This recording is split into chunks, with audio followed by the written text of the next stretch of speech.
Change your mind about that brew? No one wants to play strike. No? Anyone?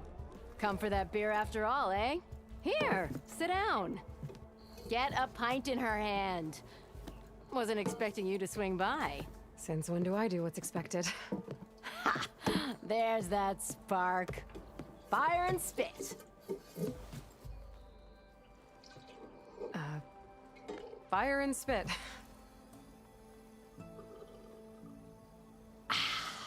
That's a blast from the bellows. Won't fix the forge, but at least I can forget about my troubles for a while. Like what? Take your pick. We got bodies to bury from the bristlebacks, the work stoppage, Ulvin grating the gears about his concession decree. Hey! Weapons off the table! Ah, don't listen to me.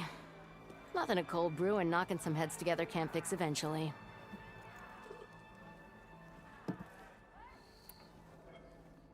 I thought you'd be back in Freeheap. Well, after the big battle at Meridian, I went back, but realized it was running smooth. Didn't need me. Heard about the rebuilding out at Barren Light. Figured they could use another hammer. Been scraping by ever since. You could always leave. And go back east? Nah. I ain't one to leave a lit forge. Besides, someone's gotta be a squeaky wheel for the workers around here. So the bristlebacks and the Daunt.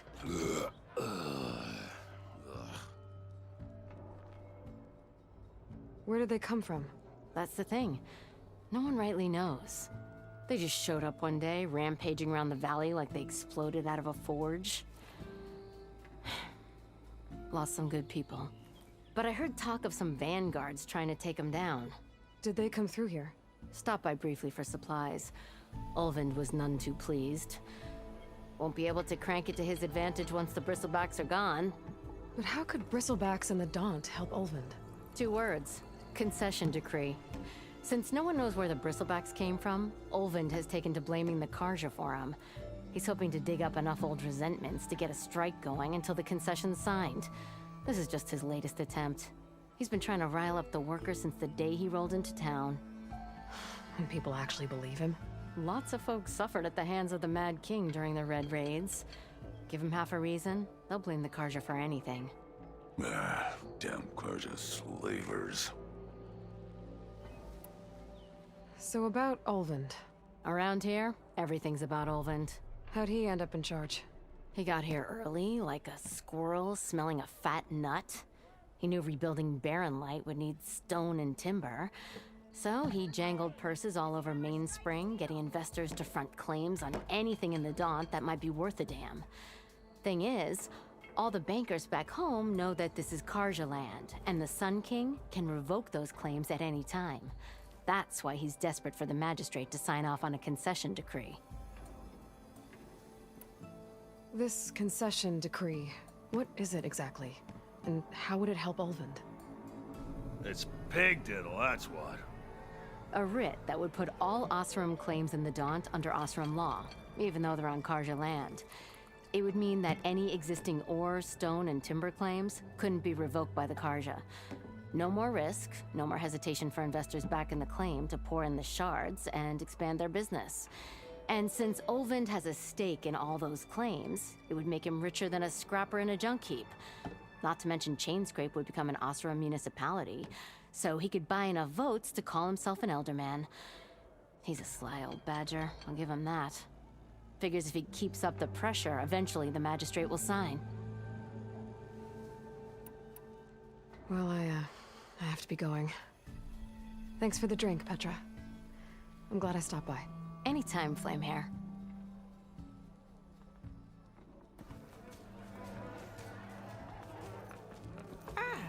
Come to revel in some strike, sister? Let me set the board. I was just passing by. First timer, huh? Don't worry about it. I'll go easy on you. You got any pieces? No. Well, aren't you in luck then? I got an extra set, a Tanakh original straight out of the Forbidden West. Sit. I'll run you through it in a hot spark. I'll give you something special if you win it on my boards, too.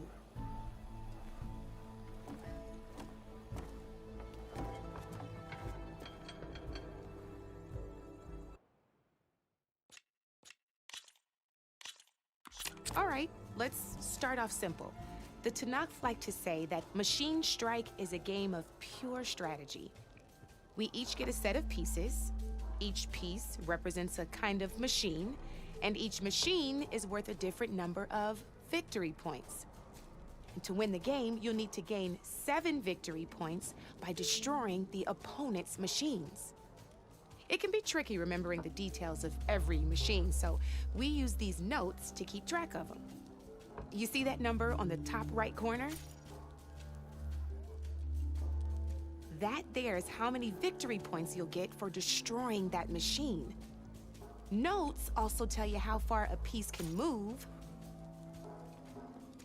how powerful their attacks are,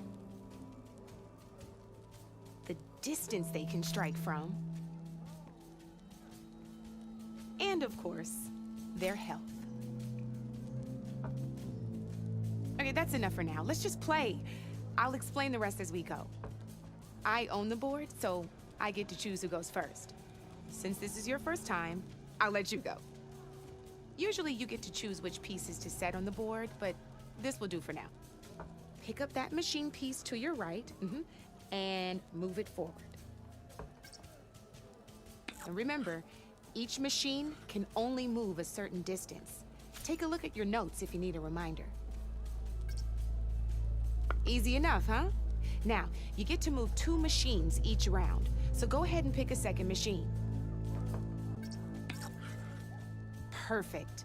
There's not much else to do for now, so just end your turn.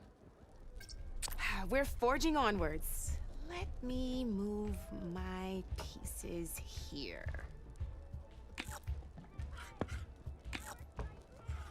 And we're back to you. This time, why don't you try attacking one of my pieces? Try with that machine on your right first. Now move the piece close. When performing an attack, you'll be testing your machine's combat power against the opponent's. A machine's combat power is a combination of the terrain your machine is standing on and its own attack power. This board only has grassland terrain, which has no effect on a machine's combat power. And your current machine has 2 points of attack power. So in total, your machine's combat power equals 2 points. Since my machine isn't the one attacking, it has 0 points of attack power. And just like your machine, it's not affected by grassland terrain. So right now, the difference in combat power between the 2 machines is 2 points. This means your machine can do 2 points of damage to my machine. Did you get all that? Knew you were a smart one. Finish up by attacking my machine. Not pulling any punches, huh? Now grab that second machine of yours. See how your machine can't move close enough to attack mine? You can make your machine sprint. That lets it move 1 space further. Try it out. Downside to sprinting is that your machine can no longer attack. Now, some players like to take a risk and overcharge their machine in cases like this. Overcharging lets you attack after a sprint, but it will damage your machine's health by 2 points. So use at your own discretion. Let's try doing that now so you can see what I mean. That's about it for your turn then.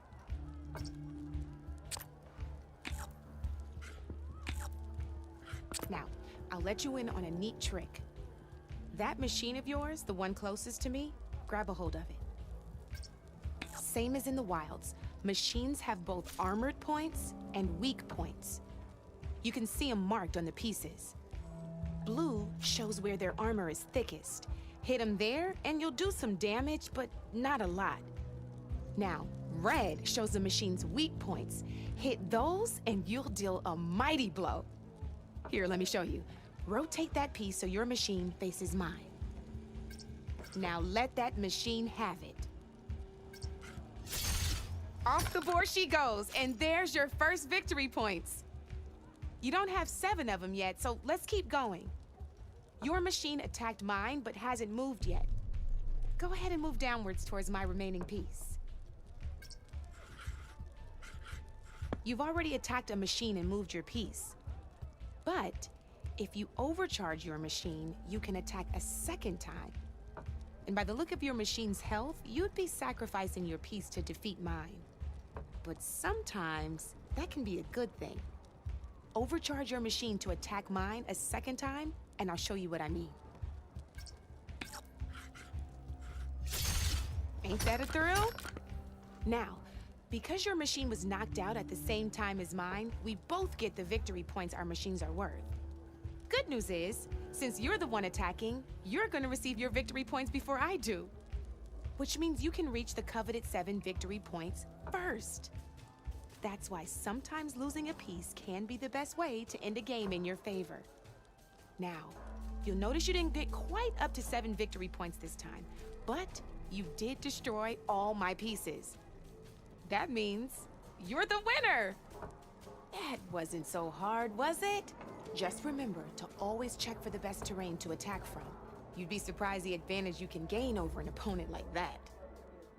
I know it saved my behind in a game or two. I'll try and remember that. Oh, before I forget, these are all my spare pieces. I want the Savior of Meridian to have them. It's a small set to be sure, but it should be enough to get you in on any strike games you find out there. You might even fancy looking out for them strike carvers. They've got all kinds of unique pieces that can turn a game in your favor, though they'll need the right materials to craft you one. Or you might find them in the wilds if you're lucky. I know I've lost my fair share of pieces after a night of machine hunting or brew hopping. No need to thank me. Always a pleasure to help out new strike players. Now, if you feel like playing a real game, I've got plenty of other boards. I could even teach you a few more tricks if you're up for it. Thanks. I'll think about it.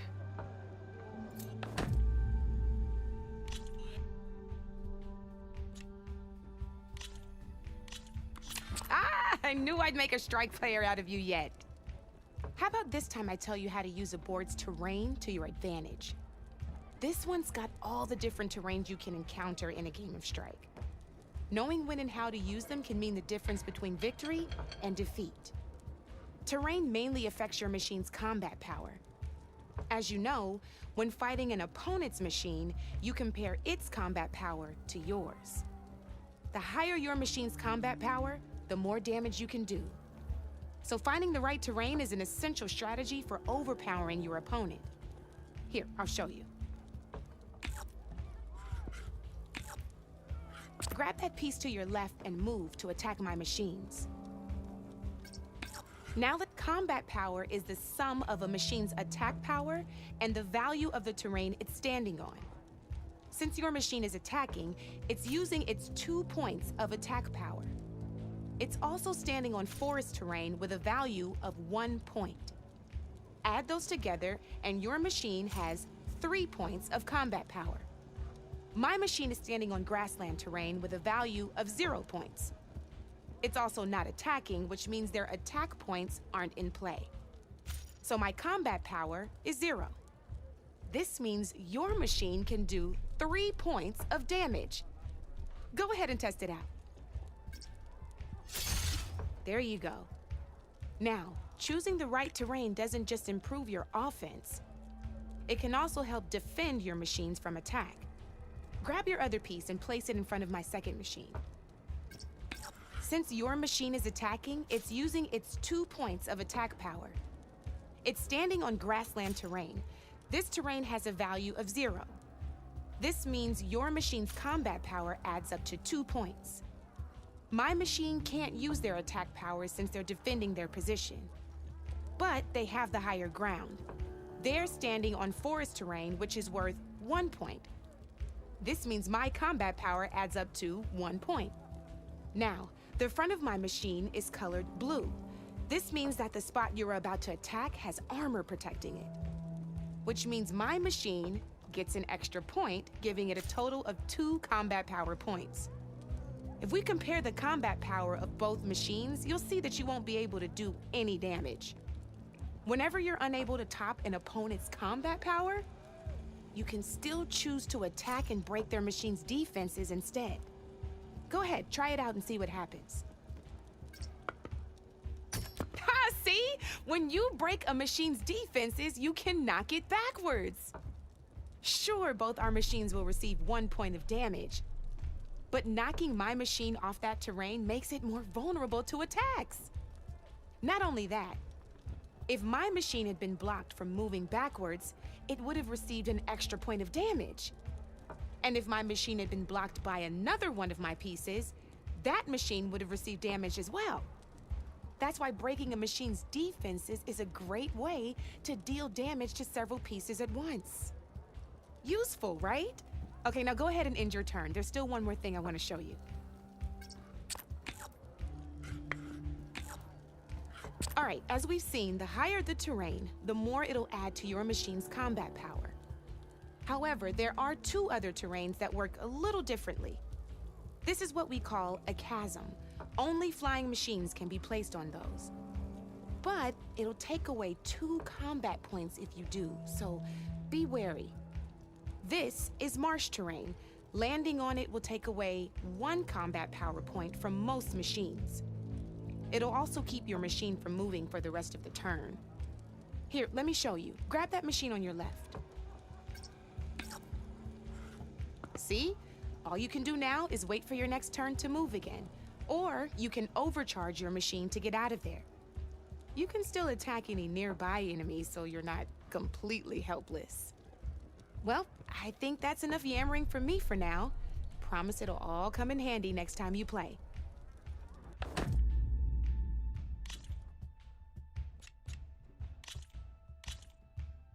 Here for more tips? Why don't I tell you a bit more about the pieces we used to play? In a normal game, you get to choose which machines you place on the board.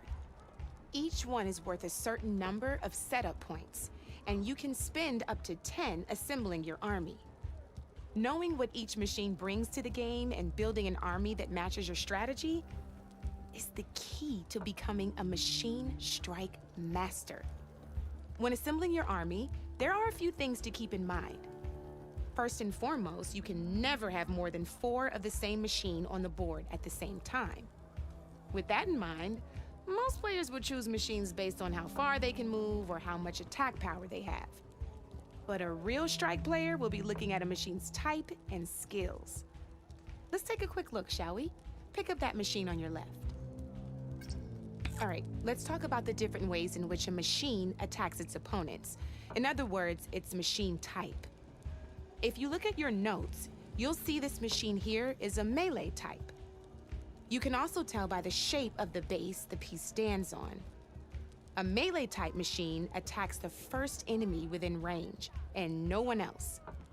We've seen this plenty of times, so just move that piece forward so I can show you some more stuff. Great, now grab your other machine. Looks like we've got ourselves a gunner type machine here. This means they'll only hit the farthest enemy in their attack range. Let's move that machine forward and end your turn so we can take a look at the rest of the pieces.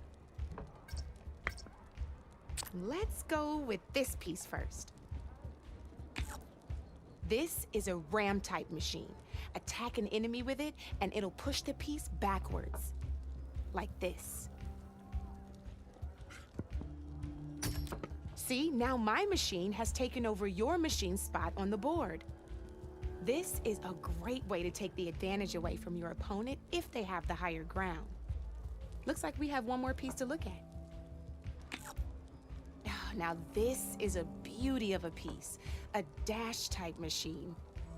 When it attacks, it'll move to the end of its attack range and damage every machine in its path, including your own. So make sure you take a good look at the board before you send it off to the races. You should also make sure it's able to finish its attack on an empty spot. Otherwise, you won't be able to attack at all. Here, I'll show you.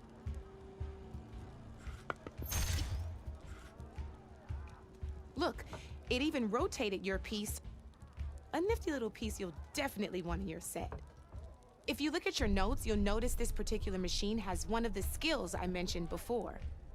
There's quite a few of those, and we haven't even looked at all the machine types yet. But I'm pretty sure you've got more important things to do, so I made you a list. It's got all the tips and tricks we talked about, too. I think that about does it for now, so if you want to play a real game, just let me know.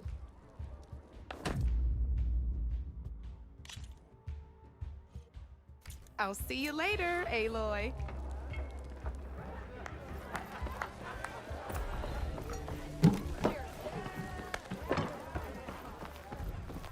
I will take whatever.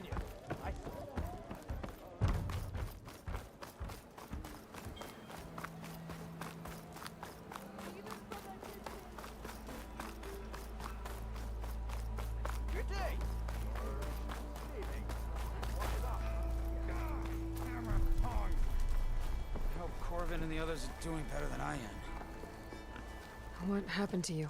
That damn mine is what happened to me. It won't be the last injury if Olvin keeps shoving those tongs into those tunnels. What mine? Northeast of Chainscrape, where the river ends. I told Corvin we should stop when the first cave-in happened, but Olvin probably threatened to cut off our pay. Or worse.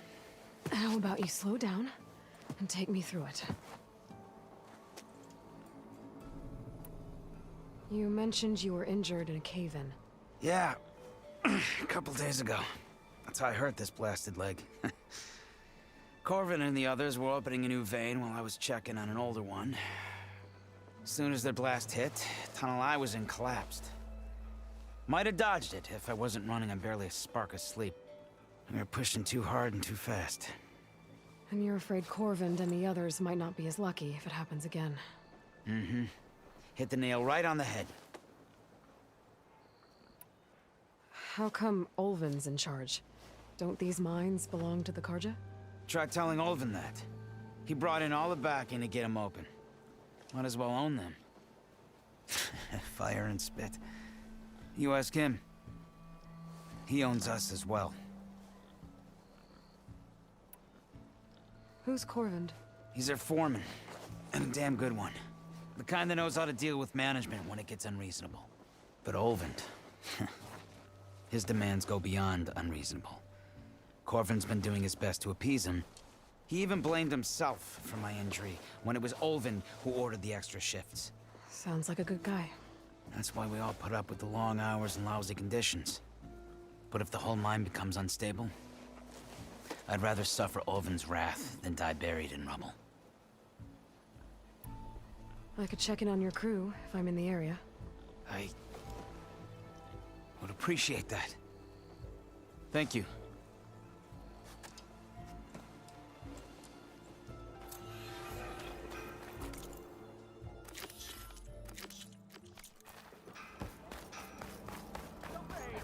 Brought us together yet again. Are you a sight for taste? Anyone see where I put my...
set that machine on fire.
Could fire that machine with shock ammo.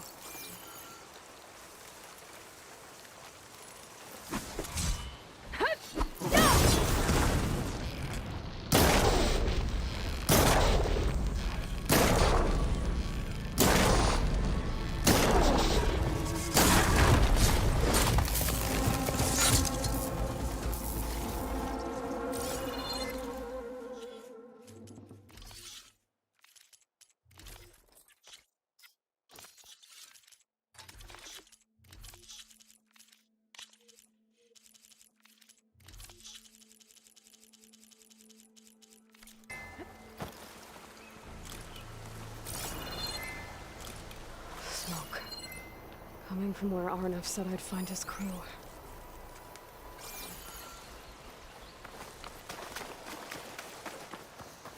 an old watchtower at the top of that cliff. I wonder if there's anything still inside.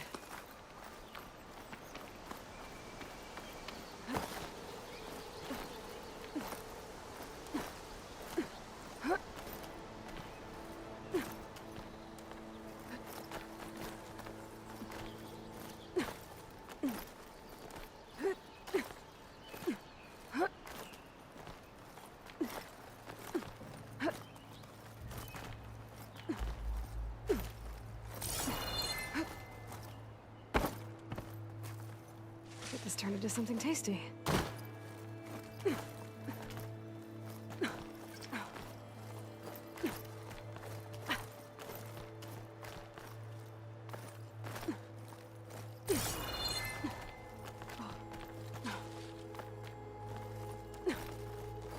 There we go.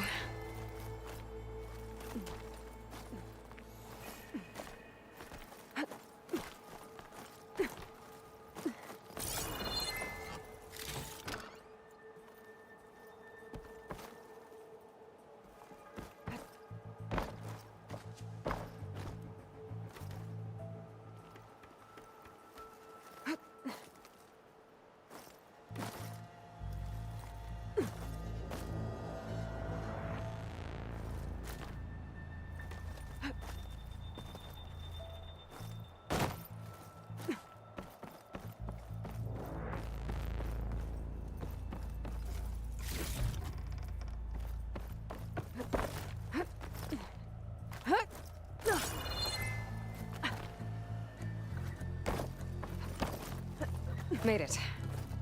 And there's another one of those devices. A lens.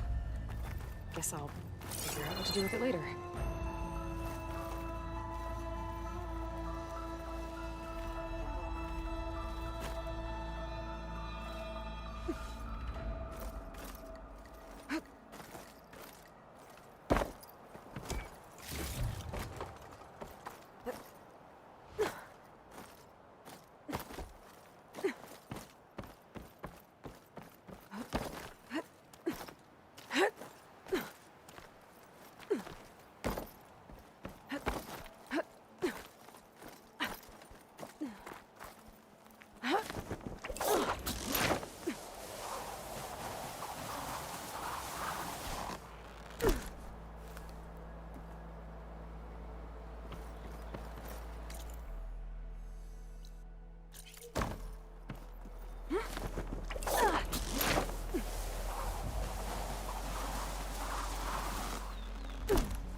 Fire will make things easier.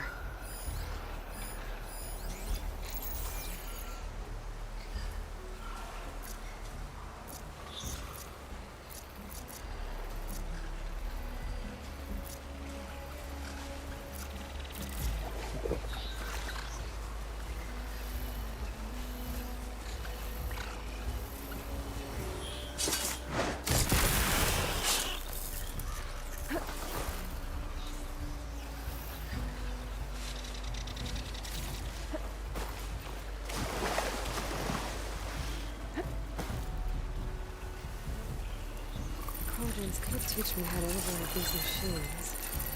Where would they be?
This must be the mine Arnav told me about.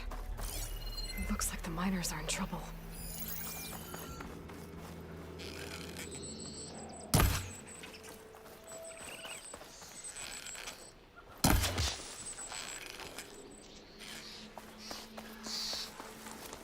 That looks like the foreman Arnav meant.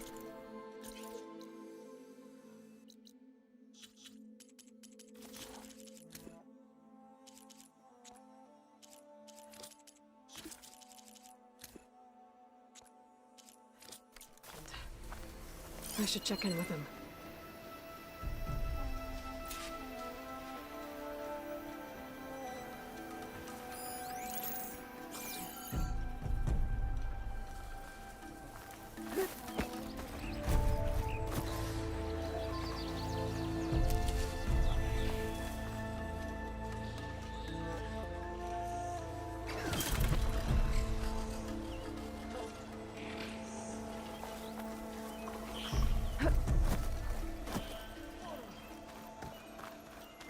Stay with me. You good? I'm okay. Thank you, Corvin. Corvin? Arnav sent me. I'm... Not now. Easy. What happened? Explosion in the mine. Water flooded the whole place. Some of my guys are still... They're still down there. I can't stop.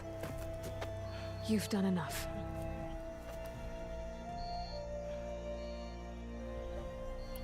Are you hurt?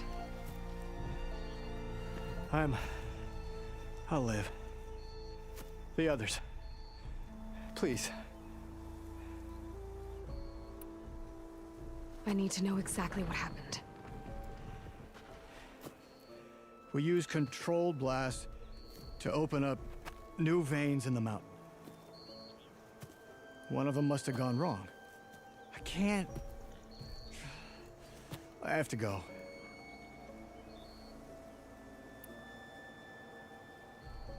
How many are still down there? Corvin, how many? Two, I think. Two more. I'll do what I can.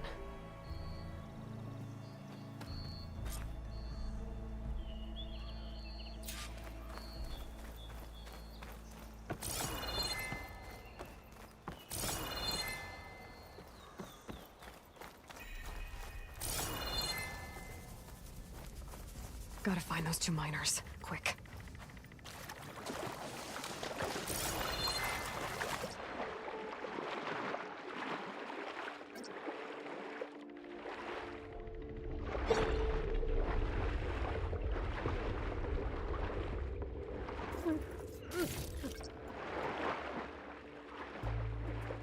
Hello?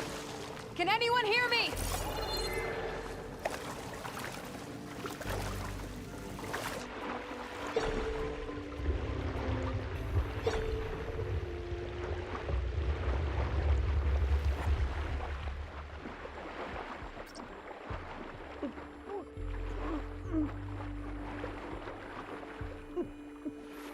The miners.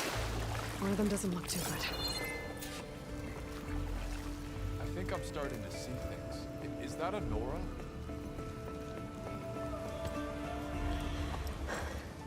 Are you okay? Who are you? Corvin sent me. Are you hurt? My leg. I was a little too close to the blast. What happened? We were blasting in the farthest tunnel, but the scaffolding didn't hold. It collapsed. I think it blocked the drainage shaft. Water started flooding the place as quick as I drink ale. I barely managed to drag us here. So something's keeping the water inside the tunnels. What are you thinking? I've got an idea. Are there more explosives? Are you crazy? Yeah, should still be some up top, but you'll need these fuses. Are you crazy? You can't move, and I'm not leaving you here. It's not like she can make things worse. Don't go anywhere. I need to find whatever's blocking that drainage shaft. I blow it sky high. Hopefully.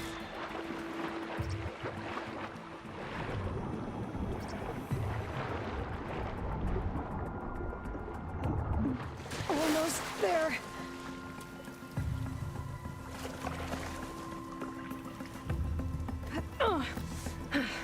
Made it. There's the debris blocking the shaft. If I can reach those explosives up on that track, maybe I can blast through the blockage.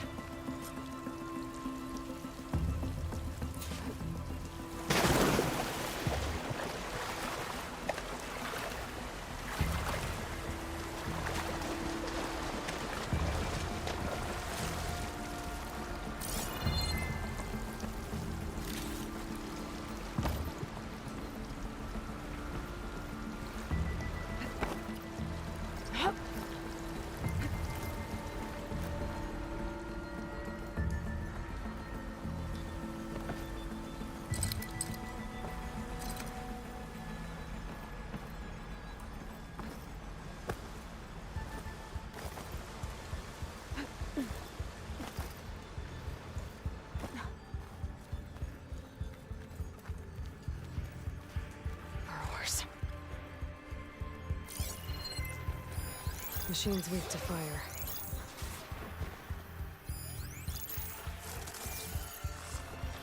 Maybe I can slip past him now.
Not giving up.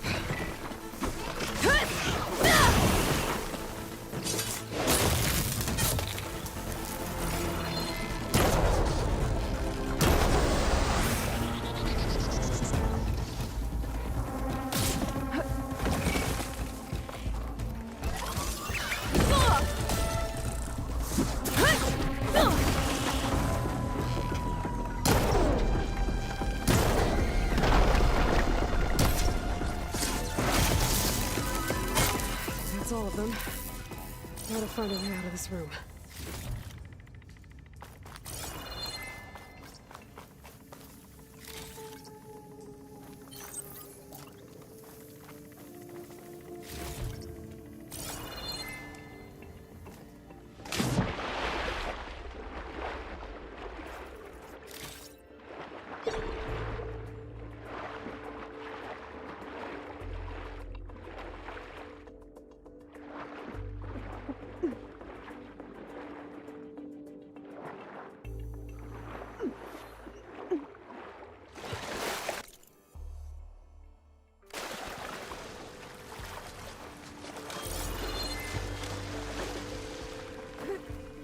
I'll shake it out as I go.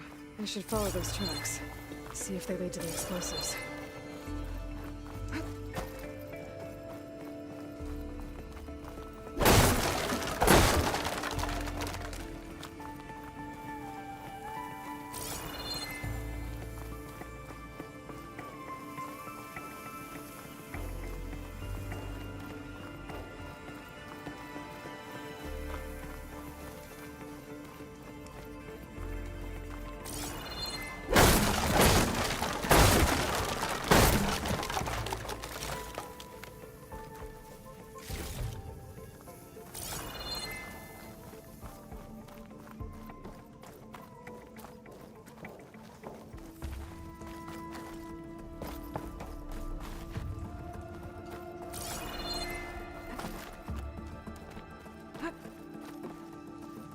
Let's see where this leads.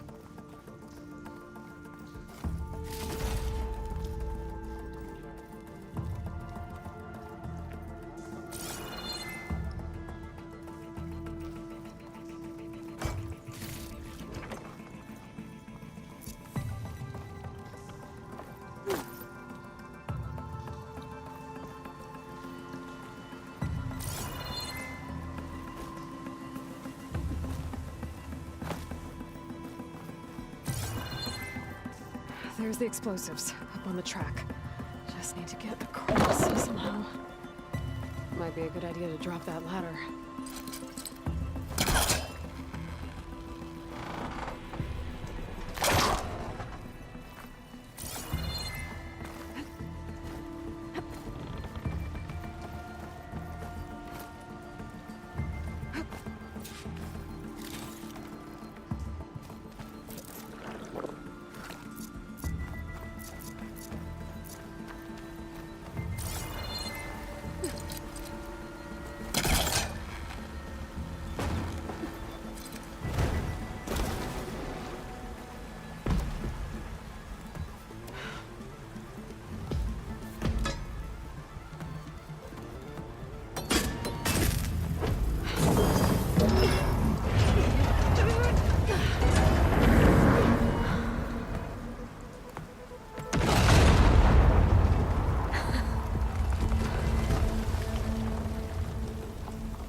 Trick.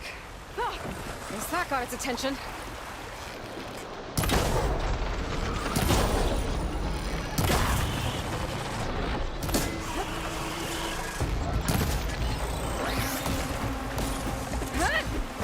Down.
That's all of them.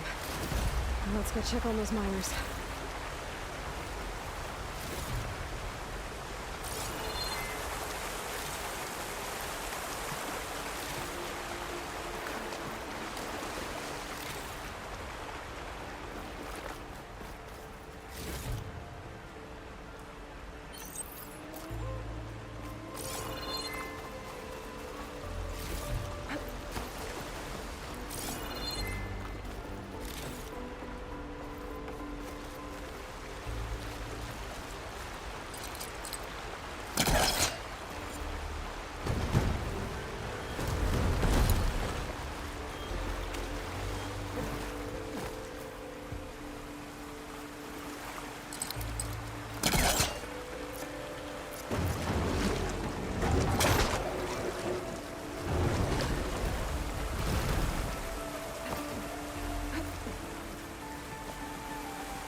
so dead.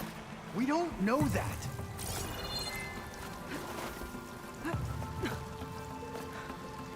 Looks like everyone's okay. I can't believe we're not gonna die! You're telling me. You did it. I thought you blew yourself up. Are you two okay from here? I can get this idiot down. Don't you worry. Thanks, kid.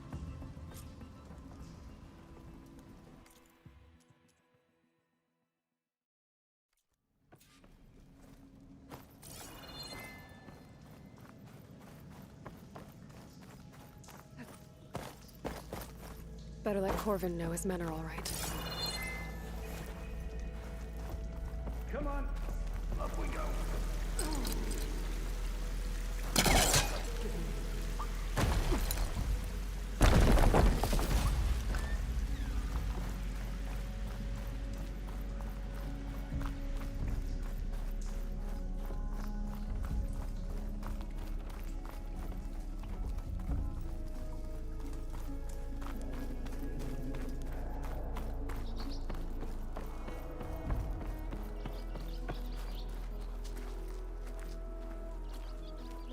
I found the two you mentioned.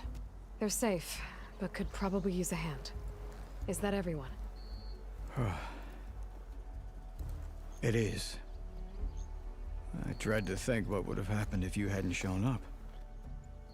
I knew we were blasting too much, but the man who staked the claim here, Ulvund, he kept pushing and pushing me.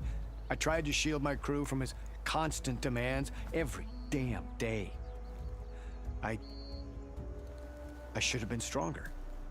You were there for your crew when they needed you. That counts for something. Ulvund can threaten me all he wants. I am not letting my people back into those mines. Will you be all right? Yes.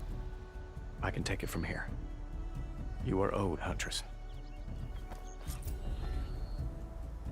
Thank you, Huntress. Ulvund's name keeps coming up. I'll see the last two make it out. It's never good. Sooner or later, someone's gonna have to deal with him.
Keep this for a cook.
Ulvin can't just ignore us like this, can he?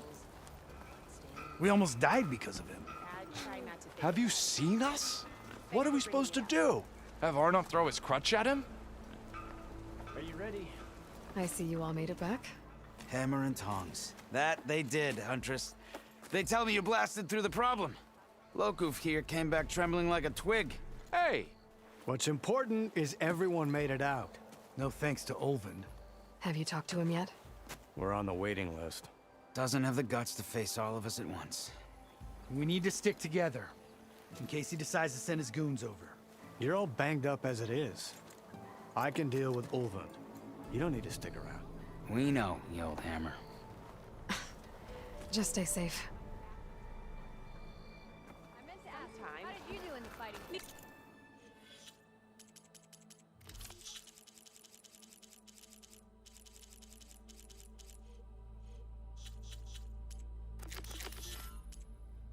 Short break.